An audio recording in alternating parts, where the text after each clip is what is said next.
Chair recognizes Mr. Donalds from Florida. Thank you, Mr. Chairman. Sorry.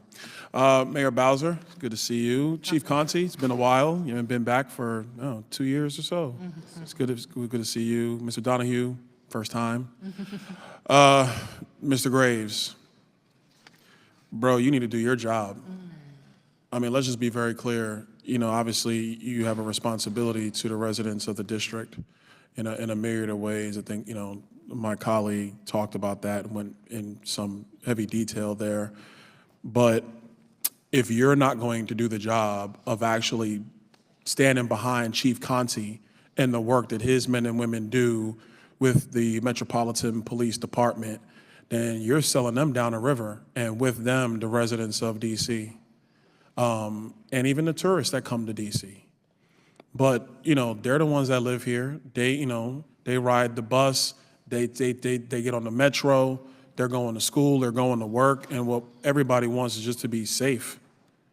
And you're not holding up your end of the bargain. I've seen MPD all over D.C. They're out here every single day. They are here.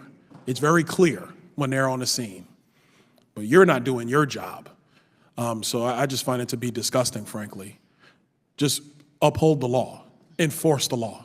And that actually will make the job easier for the chief and for the mayor to do their jobs. Mayor Bowser, real quick, when the Oversight Committee was investigating January 6th, you were not here. I don't know what was going on, so no need to go down that road.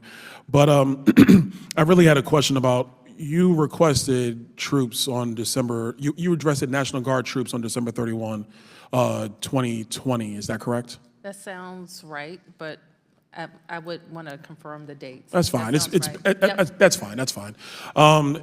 Based upon any recollection that you have, what was the rationale for requesting National Guard troops? We wanted to make sure that our city blocks were protected, and the chief decided we were in that transition week, so the chiefs decided that we wanted to create a traffic box around certain parts of our downtown, and the best use of resources would be National Guard instead of MPD, so that MPD could be available for law enforcement. So that was our request. Okay, so quick follow-up to that, because I remember it having gone through orientation here before I got sworn in as a member of Congress, that during that time period, to the pandemic and everything else, there was no traffic in DC, not like it is today. Like, nobody was driving through the streets of DC during that time period. So, and this is a legitimate question, was the concerns purely traffic corridors in the district for the date of January 6th? Let me ask the chief to talk about how we Sure, Chief Conte, if you can, that'd be great. Yeah, so traffic is part of the concern. Certainly when we create traffic boxes and we're expecting a lot of people in our city, we don't want to mix people and cars. So creating that space where for people who are expressing their First Amendment rights could peacefully be in the street or on the sidewalk or whatever, and not be hindered by cars and buses moving about. Well, Chief, I just want to reclaim my time. I'm a minute 28. That's no disrespect to what you're saying. And my coughing, no disrespect to either. No worries.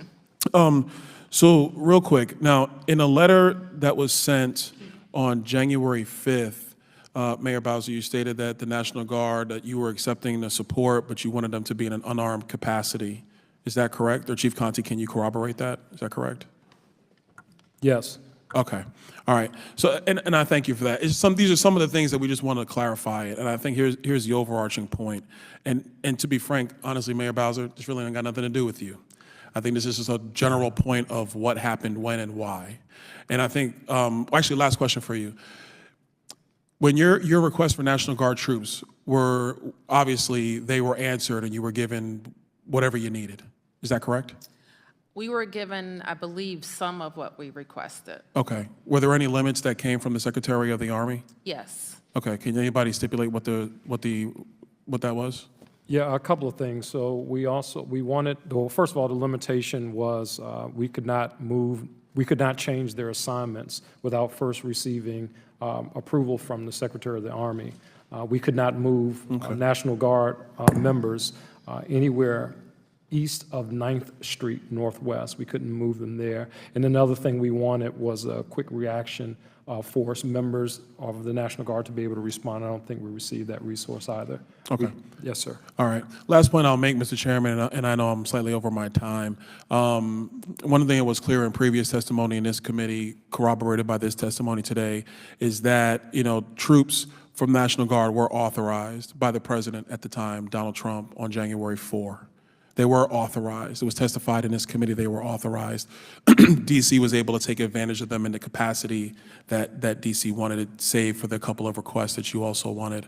One thing it's important to indicate, Mr. Chairman, is that for National Guard troops to be deployed to the Capitol, it requires the Capitol Police Board to actually issue a state of emergency for troops to come on Capitol grounds. And the police board is made up of the architect of the Capitol, the head of Senate security, the head of House security, and the chief of the Capitol Police. And by my understanding, 3 of those 4 people report to the Speaker of the House. And the Speaker of the House at that time was Nancy Pelosi. So when we want to talk about National Guard being here and the timetable of them getting here, it's important to understand that there were National Guard in the District of Columbia, and their limitation of coming to the Capitol was not due to anybody else, because the president is not authorized to deploy troops to the Capitol, separation of powers. It is at the hands of the Speaker of the House. And with that, I yield, and I apologize for being 1:24 over. Gentleman yields back. Hey, before you click on the next video, if y'all could do me a big favor and hit that like button. The algorithm loves it, and so do I, because it helps promote these videos and get the message out about what our government has been doing. Don't forget to hit that subscribe button and turn on your notifications, because every time I put out a video, you want to know about it, right? Thanks again, and have a good one. See you on the next one. Peace.